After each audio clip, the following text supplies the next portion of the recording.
Hey everyone, me again. Recently I picked up a few things from NYX and I really wanted to try them out on camera and let you know what I thought of them. So I got a couple of base products. First thing is the NYX HD Studio Photogenic Concealer. Now originally I got the shade CW01, which is called Porcelain, because I thought that this was the palest shade, but when it arrived it was kind of obvious that it was just a little bit too dark for me, so I checked the NYX website and I found out that they actually have a new shade called CW00 Alabaster. So this is a brand new shade and this is now the palest one in their range. At the time I'm filming this video I've only seen the shade Alabaster on the NYX website, but I'm sure because it's a new launch it will eventually be available in Boots and ASOS, Cult Beauty and all the usual places. So I have both of those concealers to try out today. I also picked up a primer as well. I got the Born to Glow Illuminating Primer.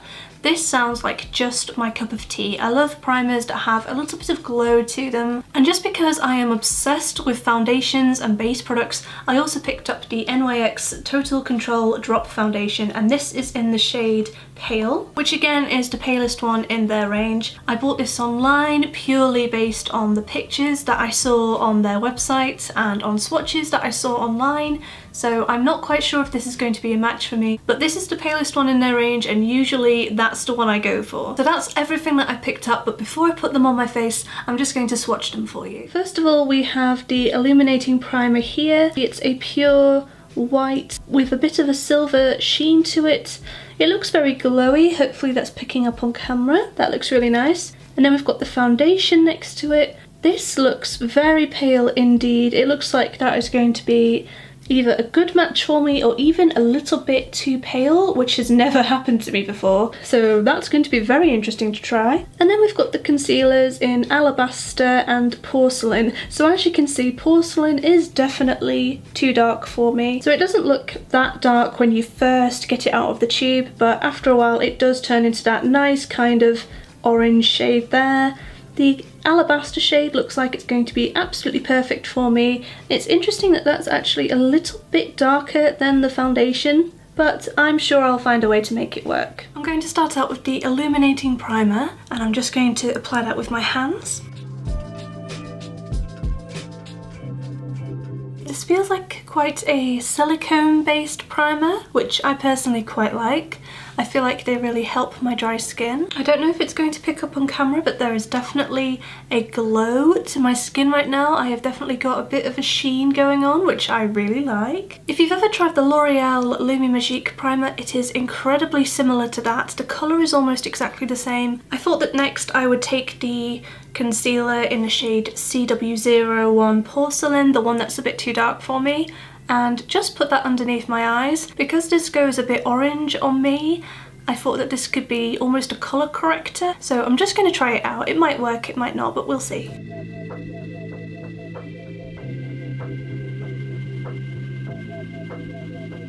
It's not a complete miracle worker, like I've still got a bit of darkness underneath my eyes, but I do feel like it's reduced it, especially because I was careful to use quite a small amount and I blended it with a sponge, which is probably going to take away some of the coverage as well. But the concealer itself felt quite nice to use. The texture is really good. It's not too thick and too cakey that it won't blend, but it's not so creamy that it's going to slide around all over the place either. It's a really nice in-between. So I'm going to give that foundation a try now, and if I'm honest, I really don't know how I'm going to work with it.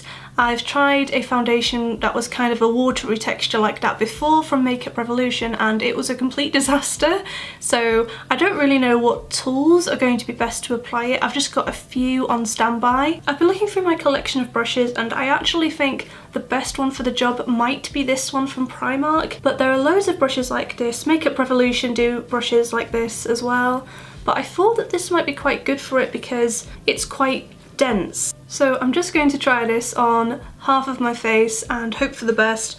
I don't know what the coverage is like, I don't know if this is the right brush, I don't know if this is the right shade. We are just going to go for it. I don't know if I'm putting too much on, we're just gonna have to find out. The shade looks really nice. I know it looks like it's too pale for me. That's just because my skin is so red at the moment. I feel like it would be nice if I had the other shade as well and I could possibly mix a little bit of that just at the edges. or just over the areas of redness to make it all sort of blend a bit.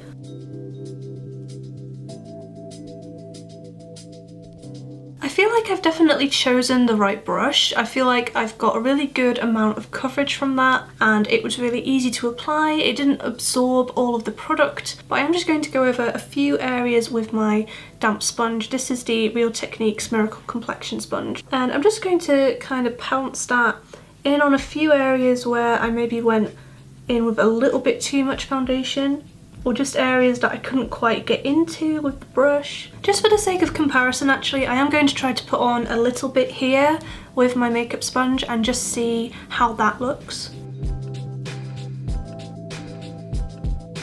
Oh, do you know what? It's not that bad. Like, the coverage is a bit less, obviously, but I was really worried that with a sponge it would just absorb all of the foundation because it's so watery.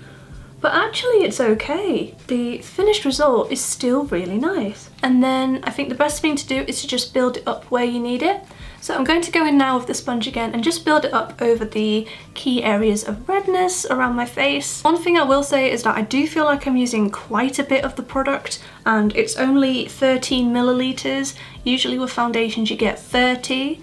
So it's less than half of the usual amount of foundation that you'd get, and it's not cheap. Sorry if you can hear my dog. It's not cheap. It's £14 for this bottle. So I don't know how long this is going to last me. I feel like I've put quite a few drops on my face already, but I do really like it. So I'm just going to build this up on some areas of redness and just some of my spots as well. If you're really pale like me and you've struggled to find a foundation that's white enough for you, if you mix most of your foundations with white foundation every single day and you're bored of it and you want something that matches you, you really need to go and buy this. It's worth every penny. I have noticed that it is clinging to some dryness on my forehead. If you have dryness all over your face, or maybe you have something like eczema, this might not be the foundation for you. I've personally got on really well with it, but that's just my opinion. I'm not really a makeup artist, I am just a makeup hoarder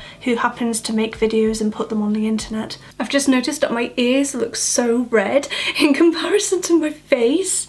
Better fix that. So now for the final product, I'm just going to try the concealer in the shade Alabaster. This is the palest one in the range. I don't really need a massive amount of it actually, because the foundation's done such a good job, but I'm just going to put a little bit under my eyes and a little bit just on my nose as well.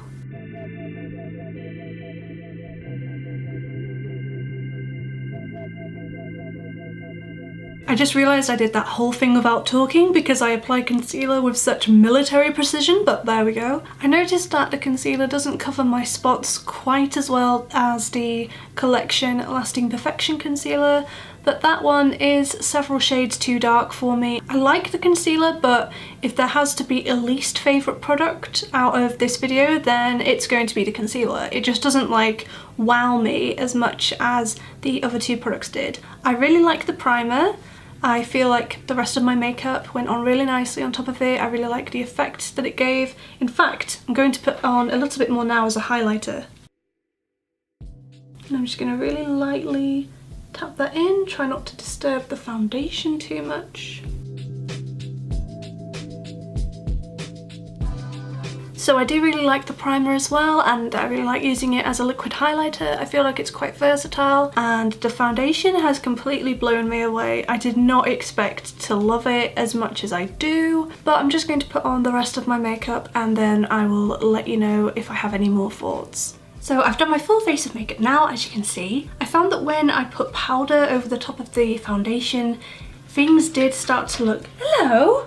If you can hear anything that kind of sounds like panting in the background, that's my dog. When I put some setting powder on top of the foundation, I did notice that it started to look a bit dry. That's not too uncommon for me because I do have dry skin, as I mentioned earlier, and I found that when I put setting spray on top of my finished makeup look, that seemed to completely get rid of the problem, so that was fine. I was doing my makeup in daylight instead of under this studio light, and I did notice that my face does actually look a tiny bit pale compared to my neck, which doesn't usually happen to me. So I did put on quite a bit of bronzer and I think that's really made it work. It's definitely a kind of white with a little tint of colour. It's incredibly pale. It's probably the palest foundation I've ever seen, so a lot of people are going to be really happy about that. They do a whole range of shades as well, and some of them go quite dark, so I think that there's going to be a shade for everyone, which is really refreshing to see. The concealer didn't cover up my spots as much as I would have liked it to. I did like the fact that it was versatile enough in that it was creamy enough to use under my eyes, but still thick enough to put on spots, but it's not the best coverage I've ever had. So just a quick summary: concealer is okay, the primer is really nice, the foundation is good but might not be suitable if you have dry skin. I'm really happy with the finished result. I'm going to try and check back in this evening and just show you how it's worn. I'm actually filming this quite late in the day, so it's not going to be a serious wear test, but it's going to be a good few hours before I wash this off, so I will come back then and have a catch up with you later.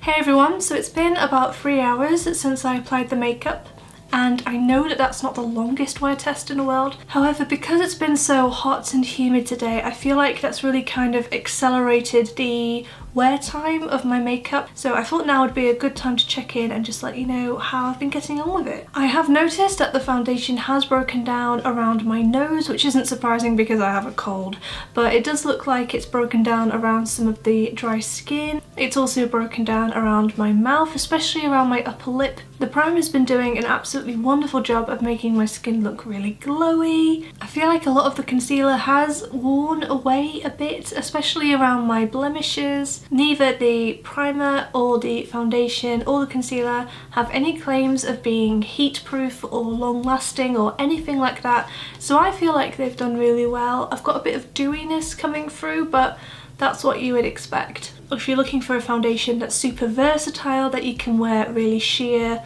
or build it up to quite a full coverage, you're probably going to really like this. The concealers are okay. I'm obviously not going to repurchase Porcelain. It is far too dark for me. I do really like the shade Alabaster. It comes off as quite yellow, which is a good thing because that helps kind of counteract all the discoloration that I'm trying to cover up with my concealer. But in conclusion, I am really happy with the products that I've tried out today.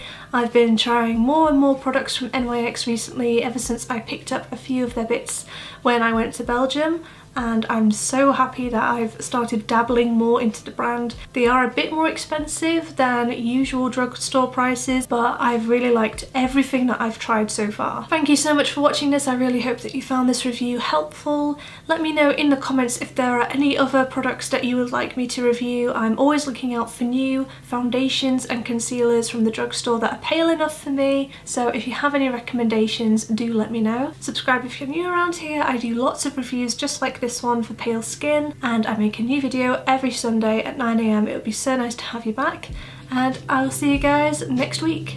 Bye!